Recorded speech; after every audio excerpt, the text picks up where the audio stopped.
Selamat malam pemirsa sekalian, kembali lagi bersama saya Haikal Fatih Zahran di program Cirwas TV.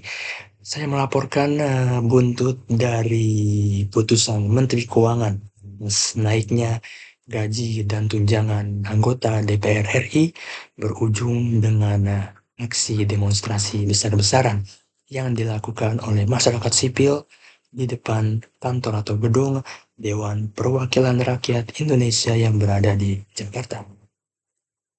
Aksi demonstrasi yang cukup besar ini juga terjadi bukan tanpa adanya sebab. Ini berawal dari permintaan anggota DPR kepada Menteri Keuangan yang menginginkan kenaikan gaji dan tunjangan secara signifikan. Dan masyarakat menilai keputusan itu tidak etis dan tidak berempati karena sekarang masyarakat pun sedang menghadapi kesulitan ekonomi di berbagai belahan provinsi di Indonesia.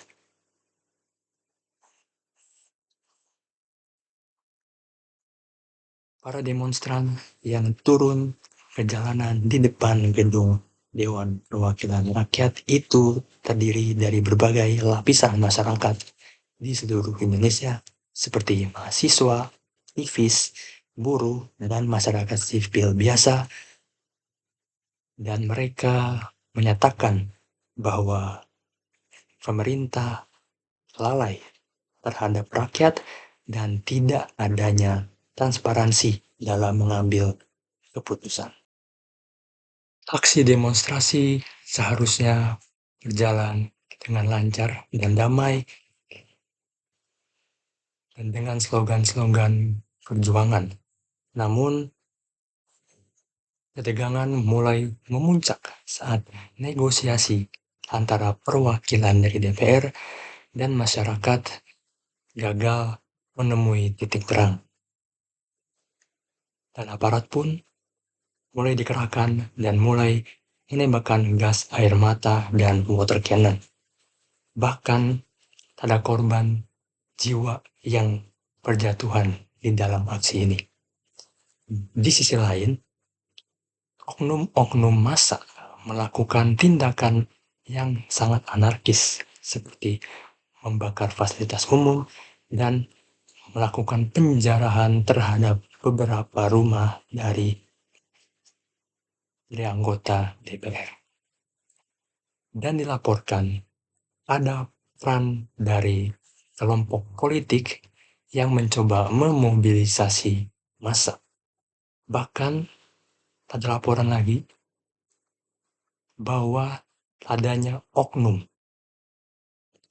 yang mencoba memecah belah dan memanfaatkan momentum ini untuk keuntungan sepihak.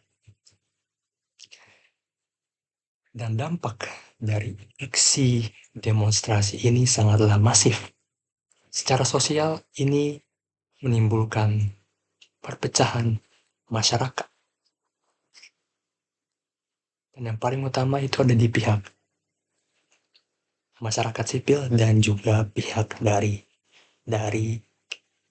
aparat. Secara ekonomi pun sama bahayanya,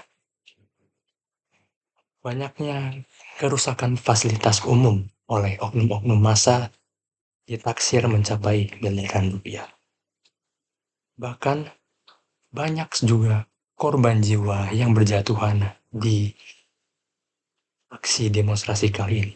Dan dilaporkan ada sekitar 10 korban meninggal dunia yang tercatat dalam Komnas HAM yang dipost di media sosial mereka baru-baru ini. Satu ada Afan Kurniawan, seorang driver ojek online yang tewas setelah dilindas mobil taktis Brimob Polda Metro Jaya di kawasan Rusun Bendungan Hilir 2 pada tanggal 28 Agustus.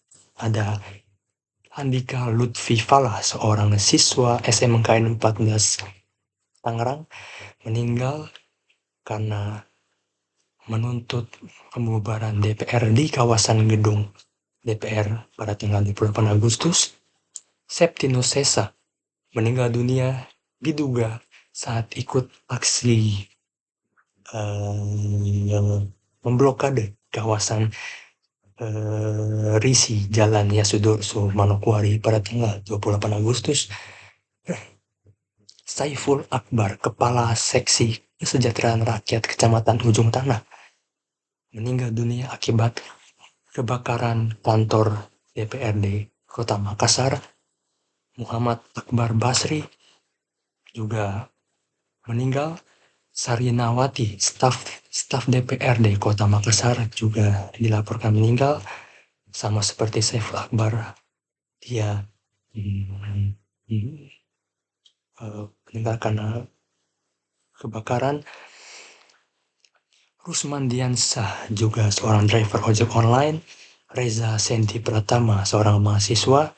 Sumari, seorang masyarakat sipil yang melakukan bentrok antara polisi dan massa di Bundaran Geladak, Surakarta. Dan Iko Julian Junior, mahasiswa UNES, juga meninggal, mengalami luka dalam. Apakah suara rakyat benar-benar didengar? Dan bagaimana negara harus merespon kritik yang datang dari jalanan? Perjuangan untuk berdemokrasi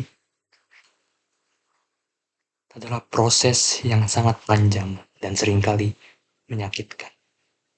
Demonstrasi ini adalah cermin dari kondisi sosial dan politik kita saat ini. Saya Haikal Fatih Zahran melaporkan dari studio.